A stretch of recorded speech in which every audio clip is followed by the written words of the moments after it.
2 sujets ce jour. Le premier sujet, le service qualité. Désolé, le service qualité, a été viré et je parle pas du mien. Je parle du service qualité de la France, invalidé. J'ai réussi à valider le service qualité. Donc, les fondamentaux, lorsque l'équipe de football est nulle, on revient aux fondamentaux, on arrête de tenter des tactiques stupides. Donc la police doit retourner à ses 2 fondamentaux, il y en a 2. Un, lutte contre les sévices corporels, assassinat, sévices corporels, on peut mettre les viols, les vrais viols, et le deuxième fondamental, c'est les vols. Tout ce qui est service qualité, savoir si on a du courage ou pas, savoir si on aime les pantalons roses à fleurs ou pas. Voilà. Le service qualité, bon, voilà, est invalidé. Premièrement, ce point est essentiel, c'est pour vous rappeler que votre service qualité, les Français, vous allez vous le mettre dans le cul. D'ailleurs, je tiens à dire, il n'y a pas de service qualité. Bon. Quand on parle d'interdiction d'ébriété dans la rue, par exemple, ça, c'est un service qualité de la police. Ça, c'est un service qualité que la police a effectué. Tout le monde le connaît.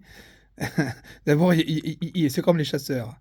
Il y a le bon type sous dans la rue et il y a le mauvais. Parce que la plupart du temps, ils sont tous à moitié sous dans la rue. Là, ça.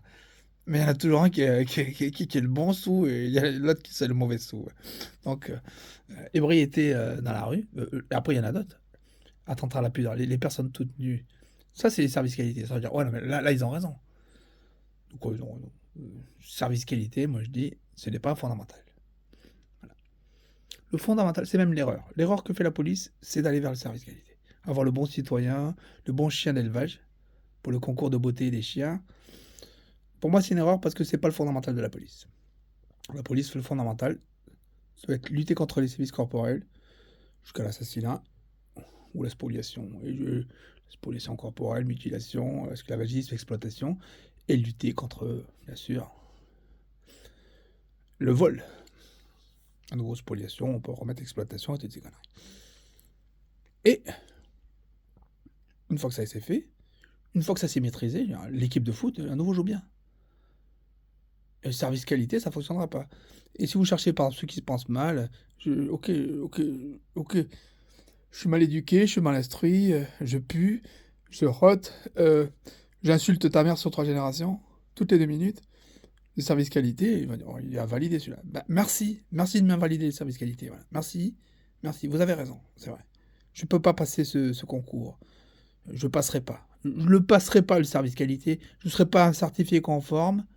D'ailleurs, certifié conforme, c'est un beau jeu de mots qu'on a inventé pour les anciens du CAPES. À l'époque, il y avait un truc qu'on appelait le CAPES, je ne sais plus si ça existe toujours. Et alors, il fallait les former tôt ou tard. Imagine, tu es prof certifié et tu dois être formé. Bah, on t'appelle le certifié conforme. C'est-à-dire que bon, on a le bon fruit, le mauvais fruit, on a le melon. Le melon, des fois, il est fendu, bon, il n'est pas conforme, on le jette, on le donne pas cher. Après, on a le melon certifié conforme. On met la petite étiquette avec dessus la marque du melon, et quand tu vas au magasin, tu as ton beau melon avec la petite étiquette. Ça, c'est le certifié conforme. Voilà, il a un beau melon.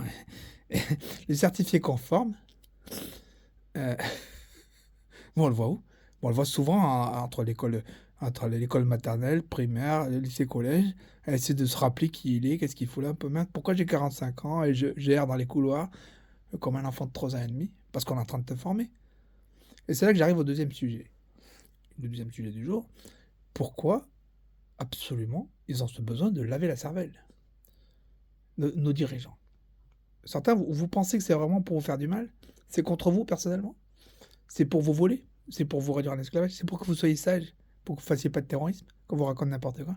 Je vous donne la vraie vérité, vous la connaîtrez tous. Et les dirigeants vont se dire, merde, c'est pas possible, il va falloir qu'on fasse un truc. Qu'on lave la cervelle de tout le monde pour dire que... Vous connaîtrez la vraie version. La vraie version, c'est que quand je dis les dirigeants, mais c'est valable en tout domaine. En sciences aussi, en art, en sport, en médias, en tout ce qu'on voudra. Et même sur YouTube, là, les jeunes, on voit des petits jeunes, oh, c'est pas possible, c'est pas des pujadas, ils sont pas en train de me laver la cervelle. Et si, ils sont en train de le faire, comme les autres. Donc, je vais vous expliquer pourquoi ils le font. Pourquoi votre prof de maths vous lave la cervelle, vous êtes en master, en thèse, votre directeur de thèse vous lave la cervelle. Pourquoi Vous êtes un bon musulman, et votre imam vous lave la cervelle. Pourquoi il ferait ça? Pourquoi il serait mal intentionné? Vous connaîtrez enfin la vérité. Et pourquoi les chrétiens, ils le font plus tellement, ils sont passés à autre chose, on appelle ça la démocratie. Bon, on lave la cervelle par démocratie. Bon, parce que le christianisme, bon, ça, c'est un peu éculé, on connaît tous les trucs. Il y en a encore qui se font avoir, mais c'est les enfants de cœur, les conneries comme ça. Mais c'est un âge très bas, je veux dire. On se fait encore avoir. Maintenant, pour les plus âgés, on a la démocratie, ça marche beaucoup mieux, c'est plus efficace. Bon, pourquoi? Mais pourquoi? Vous voulez savoir pourquoi ils lavent la cervelle? Voilà. C'est parce qu'ils ont besoin, les dirigeants, de sélectionner. Moi, je suis contre toutes les méthodes de sélection et de validation. Je trouve que c'est pas la bonne méthode. Moi, j'ai développé une méthode parallèle. Ils ont besoin de sélectionner des personnes qui n'avalent pas toutes les ornettes qu'on leur raconte. Voilà. Ils ont besoin. Parce qu'ils ont peur de mettre en direction, en haut, tout en haut, quelqu'un qui va gober tout ce qu'on lui raconte. Voilà. Donc ils ont besoin, à la dure, de laver la cervelle. Ils lavent jusqu'à obtenir une sorte de staphylocoque doré qui résiste à toutes les sornettes. Et une fois qu'on a le staphylocoque, bon, on l'appelle Macron. Après, on est déçu parce qu'on se rend compte que comme les autres, ils gobent toutes les sornettes à nouveau. Voilà. C'est tout le temps décevant, cette méthode de sélection. Parce bon, on les sélectionne comme ça, ils gobent pas les sornettes, c'est bon, lui on peut en faire le président. Et donc on le met en président, il se fait entuber par tous les autres ministres à côté, par tous les présidents d'à côté, ils se font toujours entuber. Il se fait entuber par les sous-fifres, là, les gilets jaunes. Mais comment il s'est fait entuber par des gilets jaunes? Et voilà. Oh, témoin. Voilà. Et c'est pareil en science, c'est pareil en tout domaine. C'est pareil pour ton imam. Il n'a pas envie de commencer à faire passer imam un type qui va gober le fait que, je sais pas, on va flotter dans les airs, être des magiciens, genre des conneries. Non. T'allais pas croire ça. T'es en train de mourir de soif sous un arbre, il y a de l'eau qui tombe, tu vas boire, tu vas servir. Non. L'imam, il dit non. Le jour où tu es en train de crever de soif sous un arbre, bon, tu vas crever de soif. Et si jamais on te donne de l'eau à boire, là je vous fais le vrai imam, ce qu'il faudrait vous dire. Soit tu creves de soif, et c'est normal, c'est bien, là c'est bien. Et si on commence à te donner de l'eau à boire, oh là là, méfie-toi, parce qu'il y a quelqu'un qui a envie de te savoir vivant pour se foutre de ta gueule. Voilà. C'est ainsi qu'on arrive au problème que j'ai exposé l'autre jour, la peste buccotique, avec des tiques à l'intérieur de la bouche.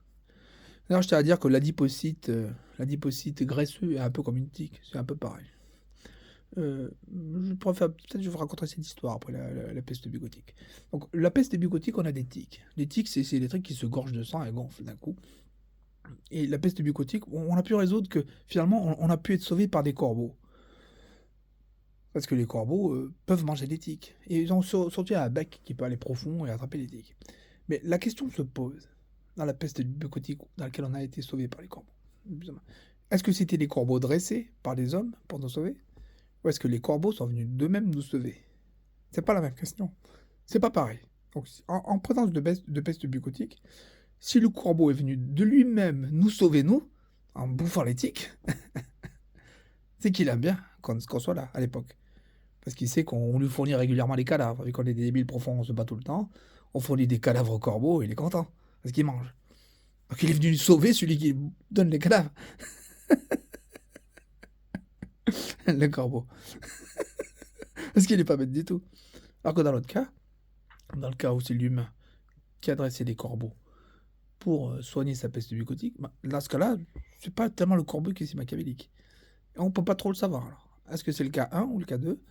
Et imaginons que ce soit le corbeau qui soit si machiavélique. Qui est à l'époque, parce qu'aujourd'hui, bon, c'est pas aussi prospère qu'au départ. Maintenant, il n'y a pas tellement de cadavres. Maintenant, les humains, ils laissent pas des cadavres. Partout comme à l'époque. Maintenant, bon, il y a des cadavres nulle part. Il n'y en a plus. Les corbeaux doivent être tristes. Et les vautours, c'est pire. Ils existent quasiment plus.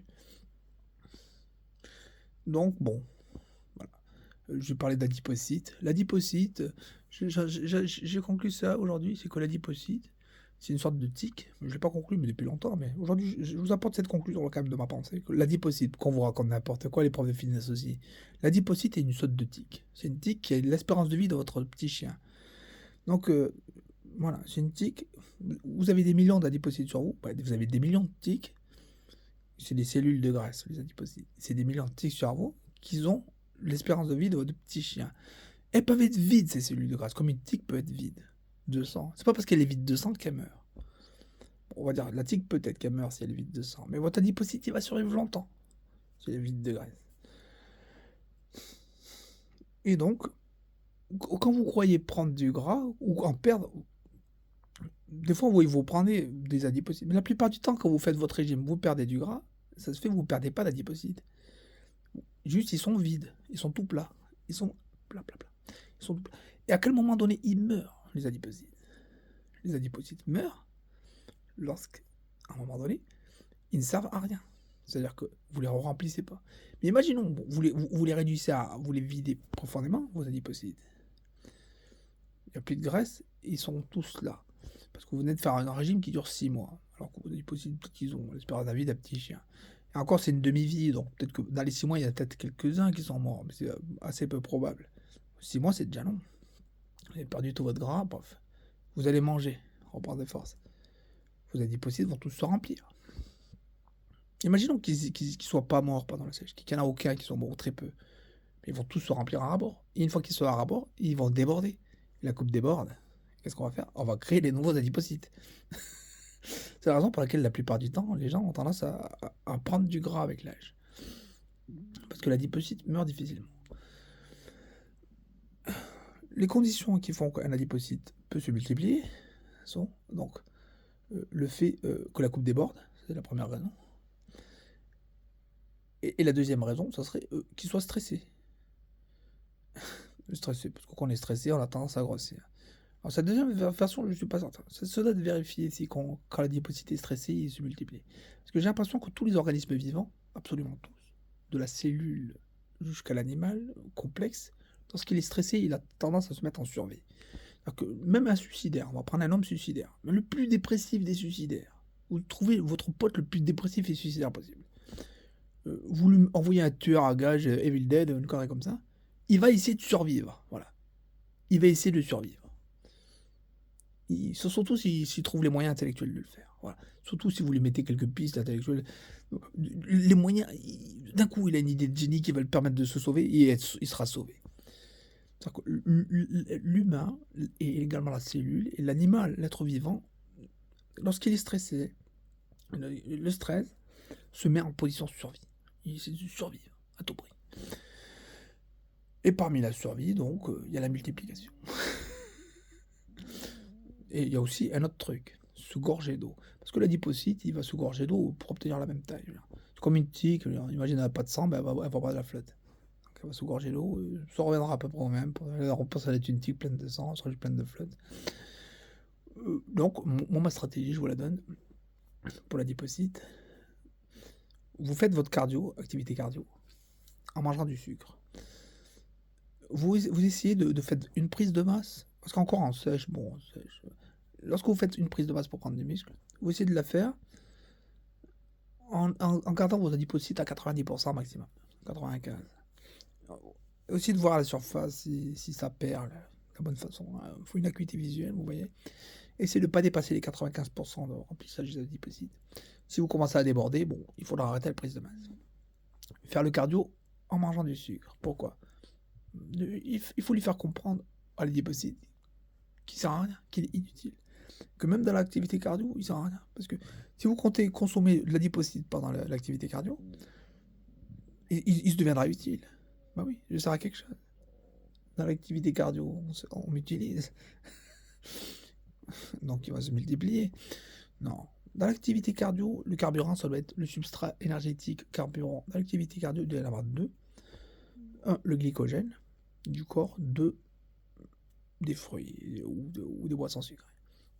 Faut pas taper dans les graisses. Mais comment on peut perdre les graisses si on tape pas dans les graisses? Parce qu'on tapera quand même toujours dans les graisses, mais ça doit être minime et ça doit se faire sur une très longue durée, voilà, en pente très douce.